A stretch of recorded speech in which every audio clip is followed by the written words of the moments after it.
Okay, let's dive into the wattles. So first of all, I'm going to get you to have a look at this beautiful picture of a wattle. It is entirely possible that some of you maybe have never seen a wattle before. And so I wanted you to really have a look at that picture and start to think about the doctrine of signatures. What do you know already?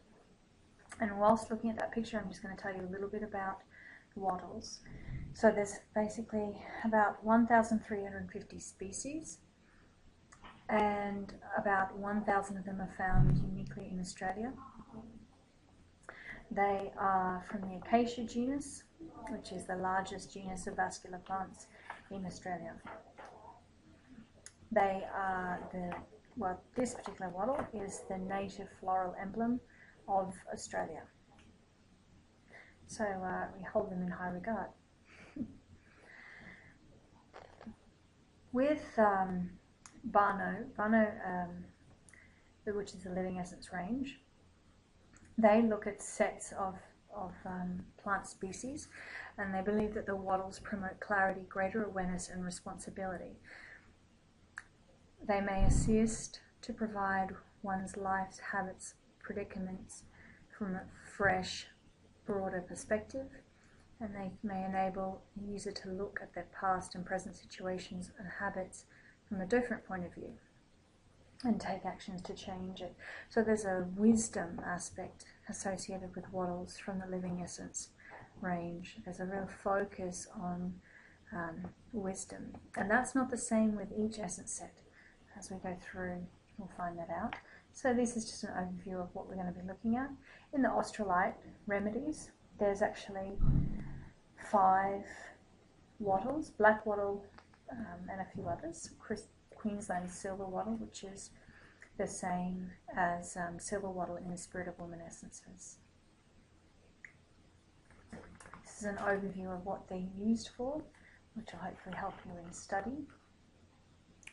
And we're going to start with Sunshine Wattle. This is the Australian Bushflower Essence range. And looking at that doctrine and signatures, what do you see?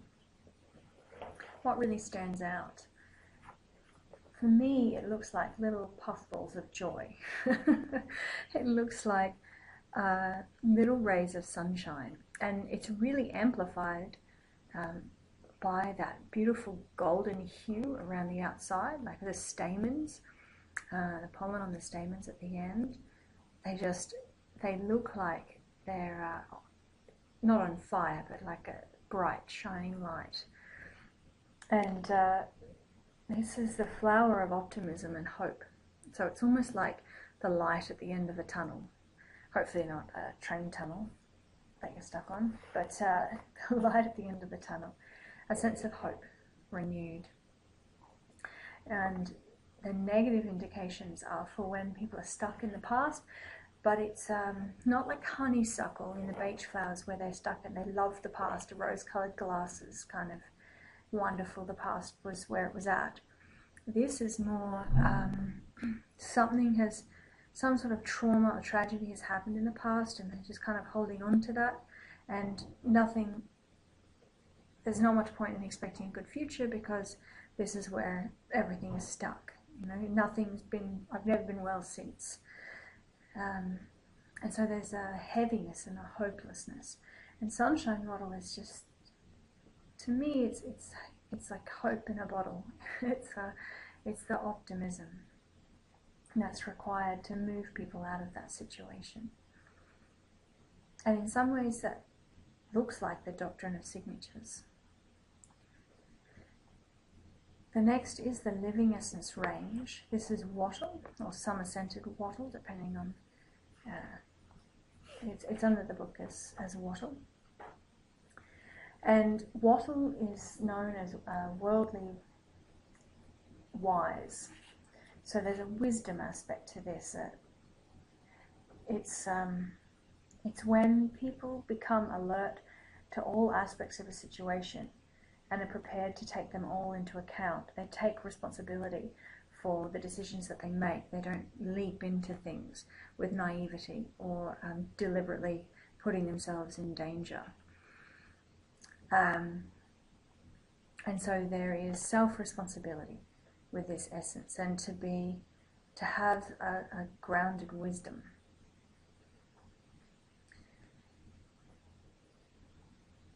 This is the Spirit of Woman essence, Acacia purpurea.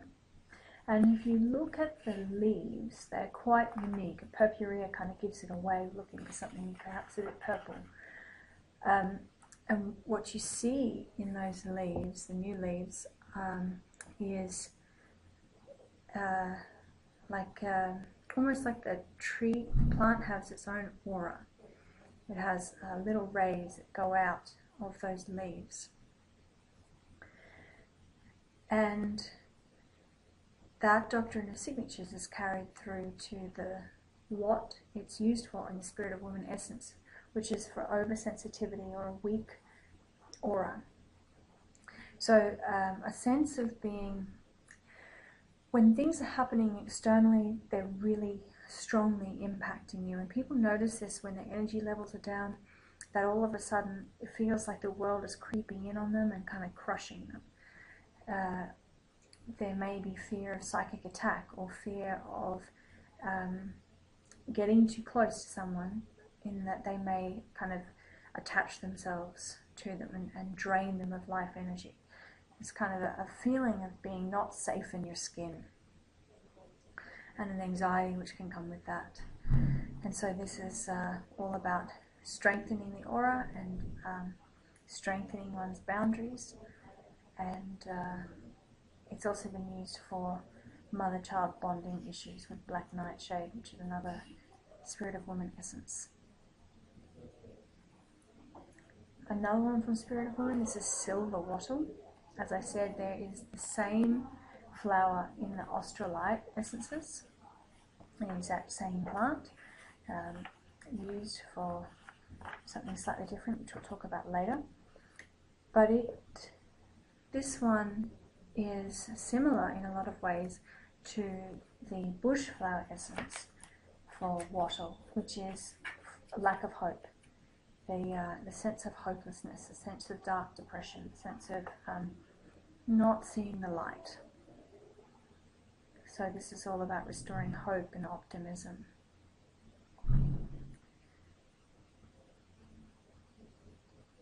And what you notice is in the Spirit of Woman essence, there's often indications for women specifically, but like I said, that it's not, you don't have to use it only on women.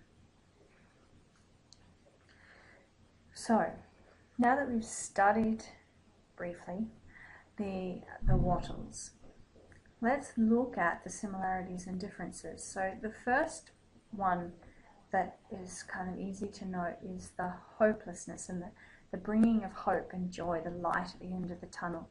And there's a similarity with the doctrine of signatures. It kind of looks like a light. And so that's in the bush flowers and Spirit of Woman. Some of the differences are with the Queensland silver wattle, like I was saying, the Australite essence set, which is no longer available, was one about discernment for impatient and over-enthusiastic types, which in some ways could be linked to the wisdom, like in the living essence range with the wattle, which was worldly wise. There's a discernment that's required, there's a wisdom that needs to be learnt. For Spirit of Women, of course, it's for the depression and hopelessness aspect. So they are different and used for the exact same plant. And the reason that I bring this up is that there are, and we're going to go through each plant families, there will be similarities and differences between the essence sets and sometimes between the exact same plant. And it's interesting to note, and I want you to really start to think about why might that be.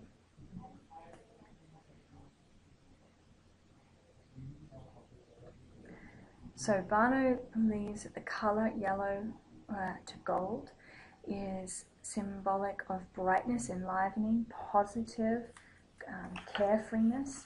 And I want you to go back to your I should go back to your notes on colours with the doctrine of signatures and have a little look at what was originally suggested for yellow, which is often around joy and spontaneous joy and expansiveness.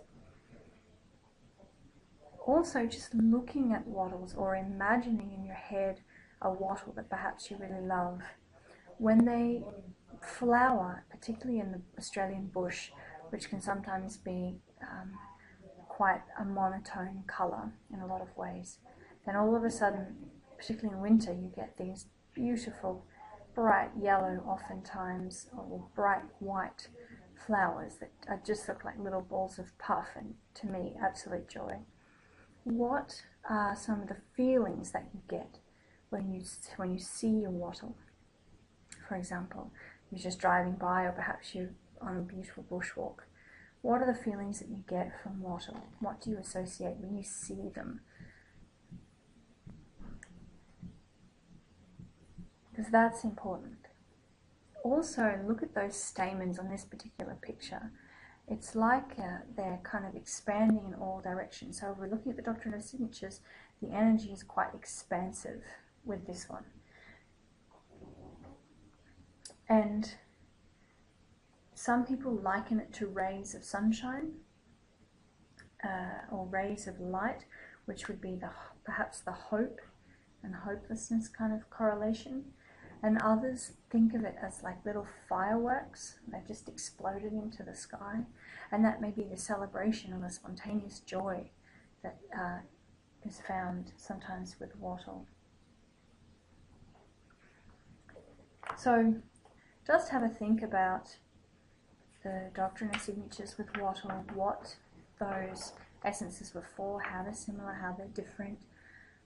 And if something comes up for you and you think of something that you really want to contribute to the discussion around this, because it is an ongoing discussion. As I said, the doctrine of signatures, there's nothing exact here. It's a poetic language, and the best way to understand it is to kind of build upon experience. So if you want to share your experience online, that would be really appreciated by your peers.